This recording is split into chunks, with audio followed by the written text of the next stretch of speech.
Hello everyone, good morning. দেখো আজকে সকালটা শুরু করলাম, ব্লিঙ্কিটে জিনিস অর্ডার করেছিলাম, তো জিনিসগুলো চলে এসছে।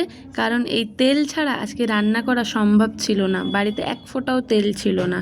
তারপর ব্রেকফাস্টে বানিয়ে নিয়েছিলাম পরোটা আর সয়াবিনের তরকারি। মানে আমি এত অলস, বাটি ধোবো না বলে থালাতেই তরকারি পরোটা নিয়ে নিয়েছি, ঝোলে একদম মাখামাখি পরোটা। তো যাই হোক, তারপরে রান্নাবান্না করে ঠাকুরকে পুজো দিয়ে নিয়েছিলাম।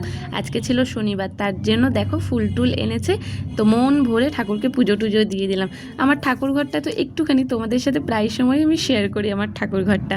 তো যাই হোক, তারপরে দুপুরবেলা খাওয়া দাওয়া করে ঘুম, আর বিকালে উঠে খেয়ে নিয়েছিলাম এই একটা প্যাটিস টাইপের আর ওই একটা বিস্কুট। এই প্যাটিসটা এত সুন্দর খেতে, এর কোনো ভাগ হবে না। আর রাত্রিবেলা রান্না করেছিলাম খাসির টেংরি। তো জানি না কার কীরকম খেতে লাগে, কিন্তু আমি তো একটাও খাইনি, আমার এইসব একদম ভালোই লাগে না। তো যাই হোক, আজ এখানেই শেষ করলাম, কাল আবার দেখা হবে, টাটা।